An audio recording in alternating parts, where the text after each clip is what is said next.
I want to switch gears now and talk about the stuff that you've done outside of wrestling and in the radio business. I know that you've been involved with a lot of charity work and have partnered with different organizations.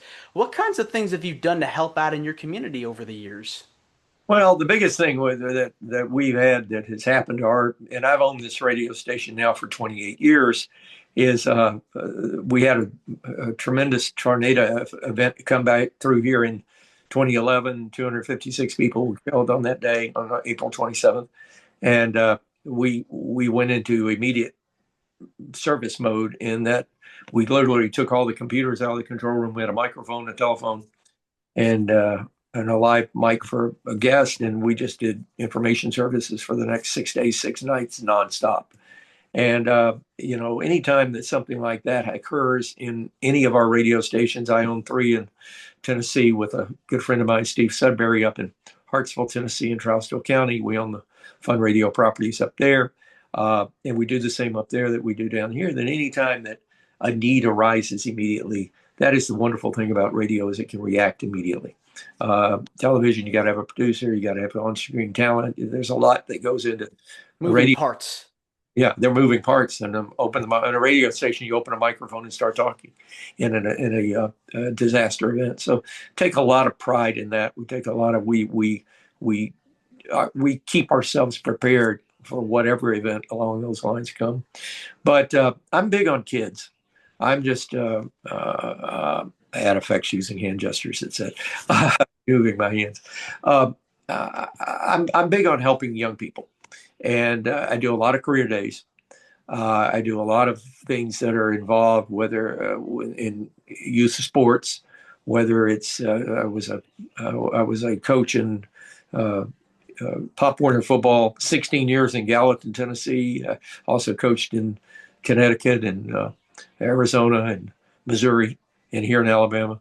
And any way you can help a kid. I mean, I'm all about the kids, and we try to help. Whether it be a young lady that's starting up a care or a cause for something, or whatever the case may be. We try to do it. I might have to plug this in. I'm losing my battery, so help me out. Let me help.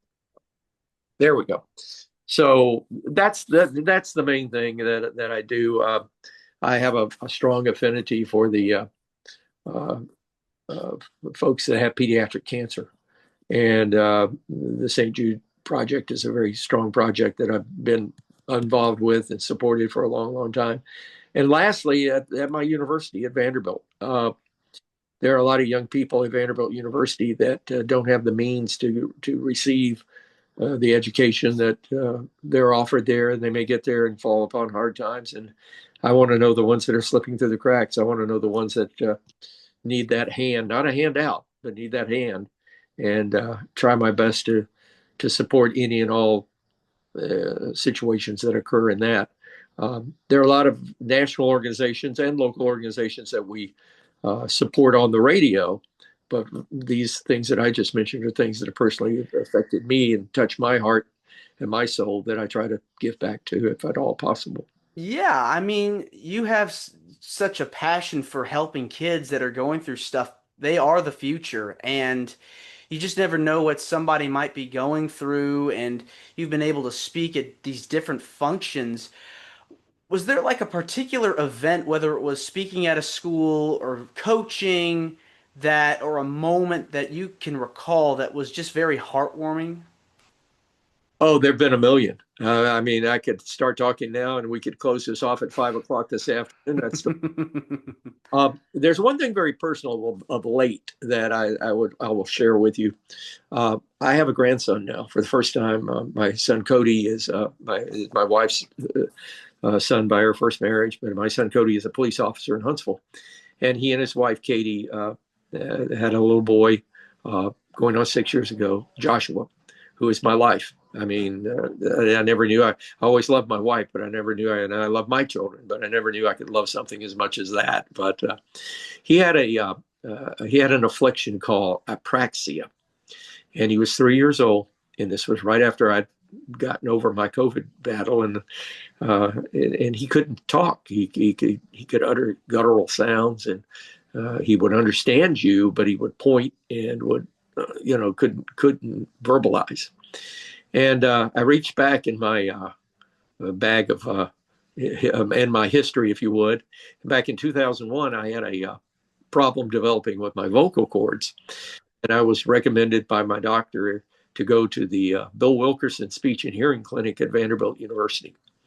So I reached out to the doctor that had taken care of me back then, back in 3 years ago, going on 4 years ago, and I told him about Joshua's situation. And he was so gracious. He got us in. They had a 6-month waiting list, but he pulled some strings and got us in a couple of weeks, and we took Joshua up there. And for 2 straight years, every Thursday, myself or his grandmother on his mama's side would drive to Nashville every Thursday. And it's a 2-hour drive, 2.5-hour drive with traffic. And when they built that new exit on 65 South before you hit 840, it was a mess. But would drive to the speech and hearing clinic at Vanderbilt. He had a standing 1 o'clock appointment for 2 hours. He would be there, and then we'd drive home. And from February of 2021 until last March, a year ago March, we were there every Thursday. And the job that they did in their pediatric hearing and speech pathology division was miraculous, to say the least. And they know what they're doing, and they take the child, and every child, I saw probably 100 children during that period of time come through there, and every child is treated like they're treated like their own.